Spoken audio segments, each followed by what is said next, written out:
From Latrobe Motorsports Studios, this is Ride Along with Howie from the fast half-mile track at Latrobe Speedway, where it's grassroots racing at its finest. Here's Howie. Who's ready to go for a ride? It's Ride Along with Howie, sponsored by Joe's Body Shop and Towing and S&B Promotion. And right now, we're going to go for a ride with a gentleman who came and picked up the first annual Jesse Sterbutzel Memorial at Latrobe Speedway for the K2 Engineering Crate Late Models, a Hall of Fame Super Late Model driver, former World of Outlaw champion, Darrell Lanigan. Darrell, welcome to Ride Along. Thank you, and thank you for having me. Hey, I'll tell you what, when I got that text Thursday saying that Brian Doherty texted me and said, save me a spot, and I said, okay. And I just said, can I ask who's driving the car? And he said, Darrell Lanigan. And I'm like, really? That's awesome. And he said, yeah, I guess you two had a good relationship from your Club 29 days when you ran exclusively, I believe, on Integra shocks, didn't you? Pretty much. I mean, I've been with Brian for a long time, off and on. And, my first part of my career, I've been with Brian. And like I said, he's always been a big supporter of mine. Whatever I needed, he helped me with. And like I said, I haven't really done a whole lot of racing this year.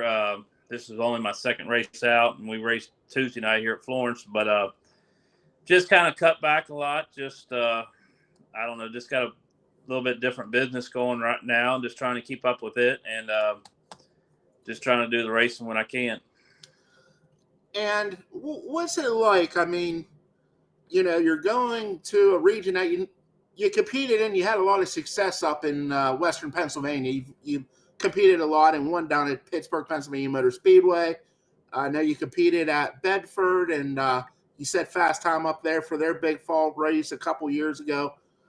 But what's it like going to a different area, different weather conditions, and a track that you never been to before Saturday, such as Latrobe? Yeah, it's a little bit different. Like I said, you go to a track. I mean, it's completely different than anything you ever been to, and never been there before. So you just got to get a little bit used to get used to. We went Thursday night and tested with Brian up there at Marion Center and tested up there for 3 or 4 hours. And that really got me going again, and got me and him familiar a little bit with the car and stuff. And that helped out a ton too. Now, I don't want to say all your success, but probably 99.8% of your success came in a super late model, which has basically unlimited horsepower, 900 horsepower. Then you get into this crate motor, which is, I think, around 450 to 500. What are some of the things that you do as a driver to adapt to a crate car? Biggest thing, like you said, it is a big difference. One of the main things you got to do, you just got to drive them without scrubbing any speed off. Where the big motor cars, I mean, you can wheel spin them and kind of turn the car with the gas. These cars here, I mean, you got to really have a good handling race car where you can steer through the corner a lot better, because you actually probably go through the corner almost as quick with a crate car as you do the late model stuff. You're just a little slower down the straightaways, but you make up all your time where you don't scrub no speed. Now, the last 10 or so years of your World of Outlaws super late model career, you were the guy building the car and doing the research into them. And you got away from building your own cars. You almost got away from racing a little bit. Like you said, this was only your second race in the past year, I believe, or 9 months. Isn't it nice just to go to the track and all you got to do is focus on your car, not have to deal with your customers? Yeah, I mean, building your own car and doing that stuff, I mean, it's a lot of time, a lot of focus, dealing with people. I mean, it's just a lot of work, and it's just very stressful too. And then just being able to go and just, like I said, relax, go hang out. Brian did all the work on the car. I didn't really I just gave him my feedback, and he worked on the car, and like I said, it worked out. So couldn't ask for a better weekend. Do you think that experience helped you just knowing what to look for in track condition? Well, I'm sure it did. I mean, I've got a lot of laps, and I'm sure them guys, I mean, they're young and still coming up through the ranks. You know what I'm saying? So I mean, I definitely, that probably did help some. Now, you did run some blacktop. If I remember right, you did some ARCA racing at one point, didn't you? Yes, I did. It was that was back in the 90s, I think. We did we ran some ARCA race. We ran the speedway races, sat on the pole at Charlotte, sat on the pole at Atlanta. I think we ran second at Charlotte twice. I mean, we ran really well, just never did get a win, but had some pretty good success with it. Did you enjoy the asphalt, or you just said enough of this and now, let's go back? I really did enjoy the asphalt. I mean, it was definitely something I wanted to follow, but it just got so expensive. Everything you did there was very expensive. The people, the tires, or just the cars, motors. I mean, I mean, it just, time you got done paying all the bills, it really wasn't no fun no more. And you spent a bulk of your career as your own car owner with the number 29. Where did that number come from? That was actually my father's number that they used to use. He raced ARCA, he owned ARCA cars, and that's the number that they used when they were running the ARCA series. Actually, Ralph Latham won the ARCA race at Daytona with my father in that 29 car.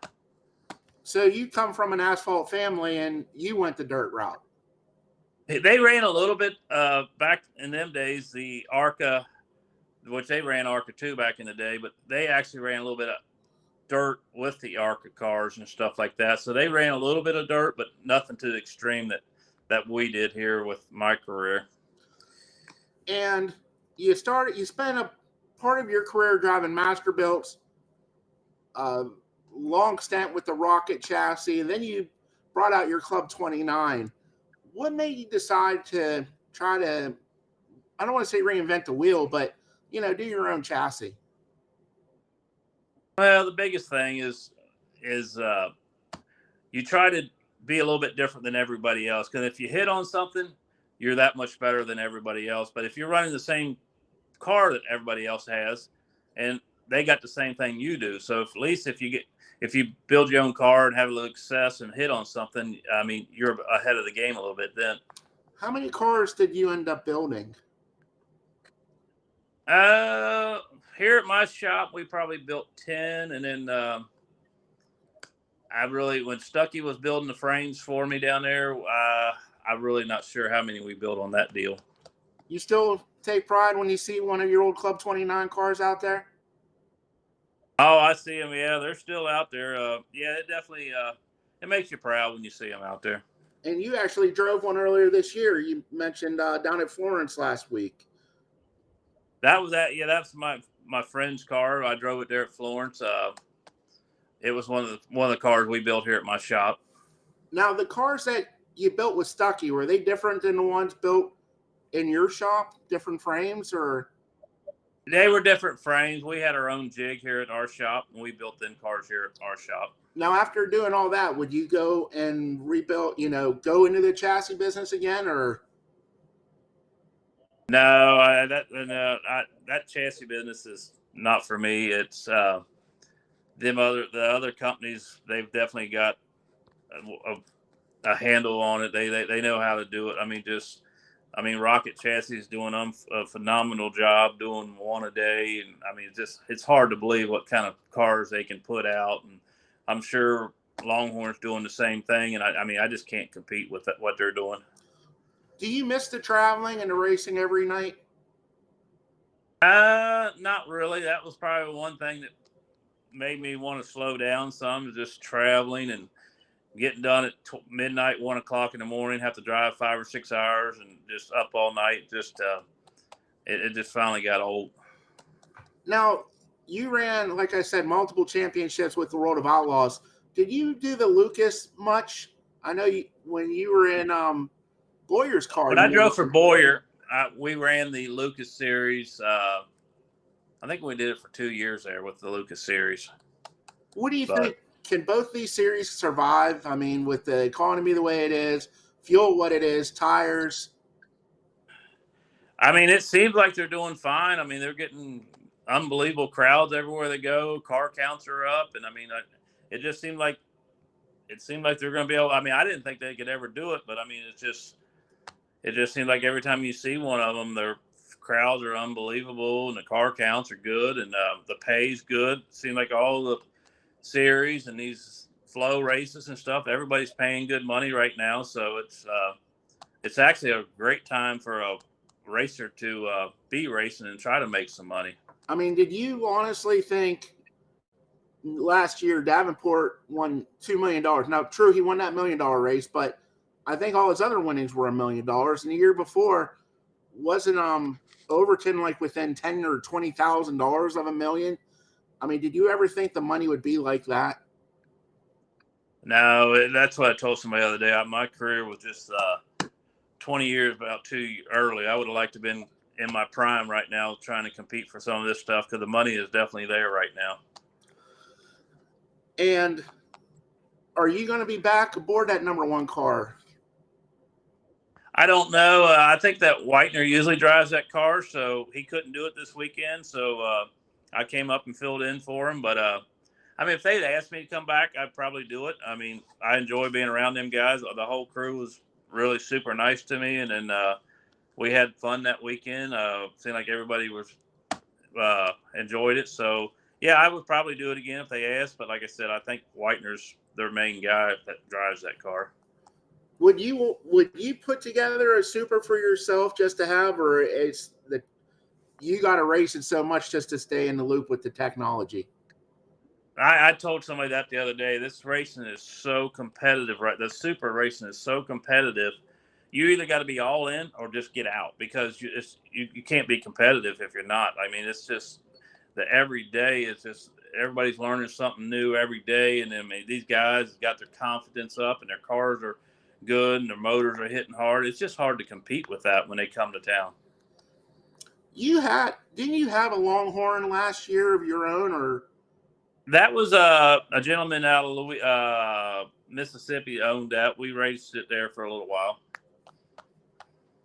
Would you want to just go back to a Saturday night deal once a week, or?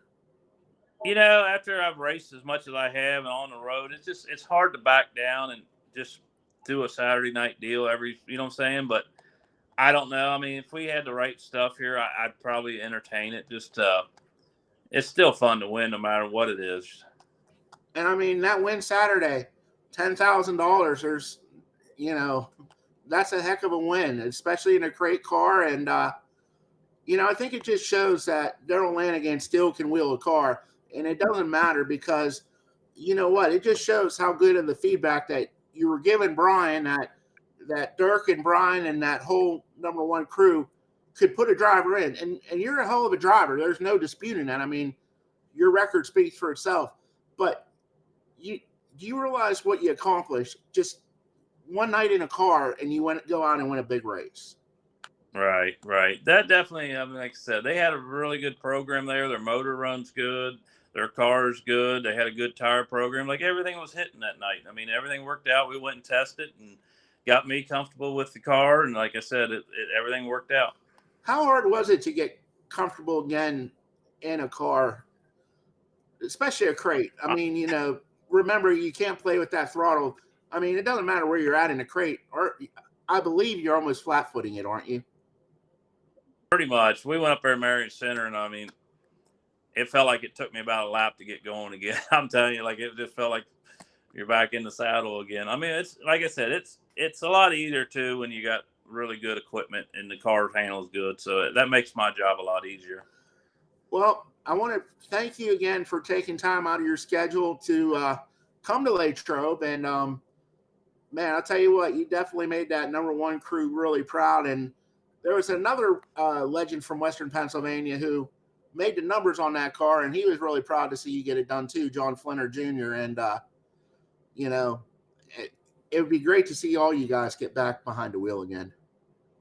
Yeah, like I said, I would entertain it again if they need somebody to come and do it. Like I said, I enjoyed it, and it was just kind of a laid back weekend, and you could relax a little bit and have fun. So, but like I said, I really enjoyed coming up there, and anytime you can win 10 grand is a good night.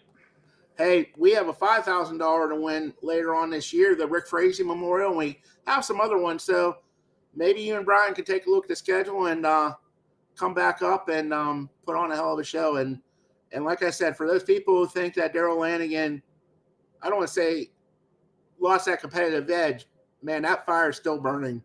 You can see the heat coming off that flame. Right. I appreciate it. Like I said, I very enjoyed it, and appreciate you guys for having me up there. Thank you. And again, race fans, that's Darrell Lanigan, the winner of the first ever Jesse Sterbutzel Memorial $10,000 win for the K2 Engineering Crate Late Models. Thank you, Darrell. Thank you.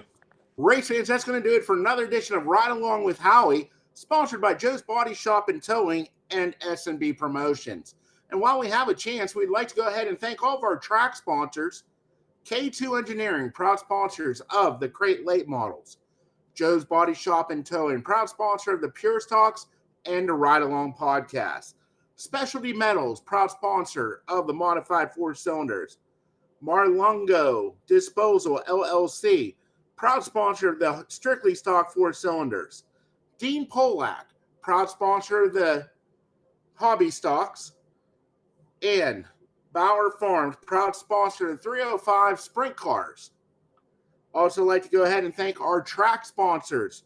That include Latrobe Glass and Mirror, General Carbide, Bowman Plumbing, Garry's Auto Sale, Porta-John Rental Company, the Auto Tag Store, RPM, the official parts supplier of Latrobe Speedway, A1 Machine and Performance, Seal Tite Paving, DJS Swag, and GVD Powder Coating.